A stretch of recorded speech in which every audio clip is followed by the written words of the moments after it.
पवित्र शास्त्र बायबल वाचन कार्यक्रम मत्तेकु शुभवर्तमान अध्याय 15 मराठी। मत्तेकु शुभवर्तमान अध्याय 15। मत्तेकु शुभवर्तमान अध्याय 15। संप्रदायाच्या अनास्थेवरील टीकेस येशूचे उत्तर। संप्रदायाच्या अनास्थेवरील टीकेस येशूचे उत्तर। मग यरुशलेमाहून परुषी व शास्त्री येशूकडे येऊन म्हणाले, आपले शिष्य वडिलांचा संप्रदाय का उल्लंघितात? कारण भोजन समय ते हात धुत नाहीत। त्याने त्यास उत्तर दिले, तुम्हीही आपल्या संप्रदाय करून देवाची आज्ञा उल्लंघिता। कारण देवाने असे म्हटले आहे की तू आपल्या बापाचा व आईचा सन्मान कर, आणि जो बापाची किंवा आईची निंदा करतो त्याला देहांत शिक्षा व्हावी। परंतु तुमचे म्हणणे आहे की जो कोणी बापाला अथवा आईला म्हणेल, मी तुला जे दिल्याने तुझे हित मजकडून झाले असते ते अर्पण केले आहे, त्याने आपल्या बापाचा अथवा आईचा सन्मान न केला तरी चालेल। या प्रकारे तुम्ही आपल्या संप्रदाय करून देवाचे वचन रद्द केले आहे। अहो ढोंग्यांनो, तुम्हाविषयी यशायाने संदेश यथायोग्य दिला की हे लोक ओठांनी माझा सन्मान करतात, परंतु त्यांचे अंतःकरण मजपासून दूर आहे। ते मनुष्यांचे नियम शास्त्र म्हणून शिकवून माझी निरर्थक भक्ती करतात। तेव्हा त्याने लोकसमुदायाला आपणाकडे बोलावून म्हटले, ऐका व समजून घ्या। जे तोंडात जाते ते मनुष्याला विटाळवित नाही, तर जे तोंडातून निघते ते मनुष्याला विटाळविते। नंतर शिष्य येऊन त्याला म्हणाले, हे वचन ऐकून परुषी रुसले, हे आपणास कळले काय? त्याने उत्तर दिले की जो रोपा माझ्या स्वर्गातील पित्याने लावलेला नाही तो उपटला जाईल। त्यास असू द्या, ते आंधळे वाटाडे आहेत, आणि आंधळा आंधळ्याला नेऊ लागला तर दोघेही खाचेत पडतील। पेत्राने त्याला उत्तर दिले, हा दाखला आपण आम्हास फोडून सांगा। तो म्हणाला, अजून तुम्ही सुद्धा अज्ञानात आहात काय? जे काही तोंडात जाते ते पोटात उतरते व बाहेर शौचकूपात टाकण्यात येते, हे तुम्ही समजत नाही का?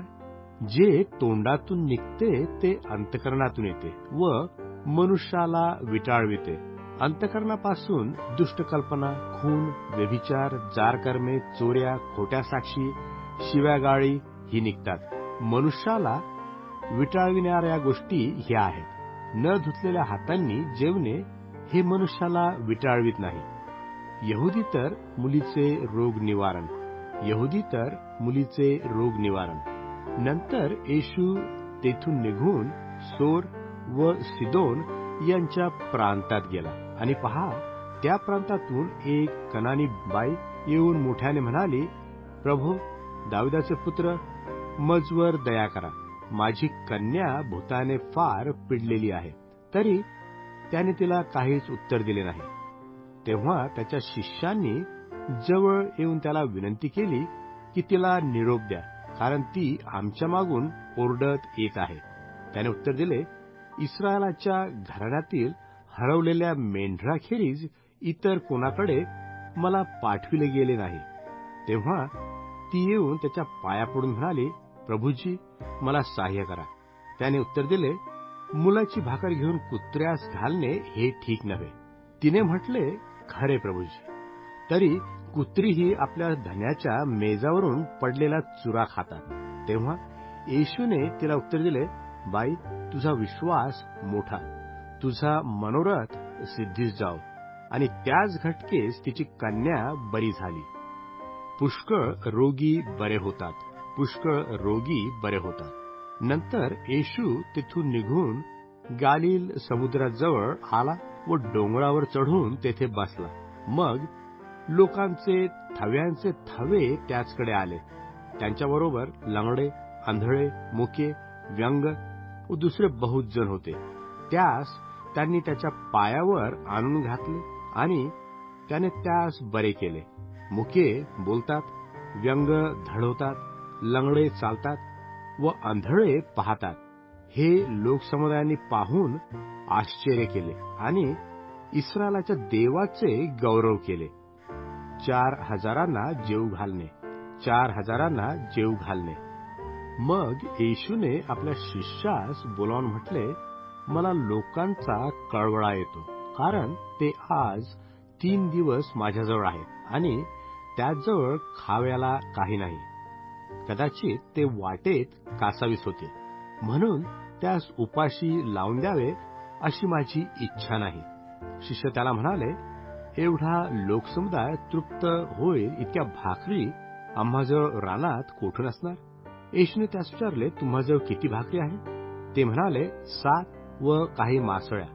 मग त्याने लोकसमुदायास जमिनीवर बसवावयास सांगितले.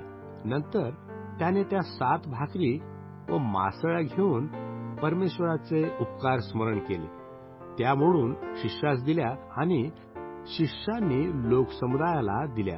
मग ते सर्व जेवून तृप्त झाले आणि त्यांनी उरलेल्या तुकड्याच्या 7 पाट्या भरून घेतल्या. जेवणारे 4,000 पुरुष होते, शिवाय स्त्रिया व मुलेही निराळीच होती. मग लोकसमुदायास निरोप दिल्यावर तो तारवात बसून मगदानाच्या प्रांतात आला.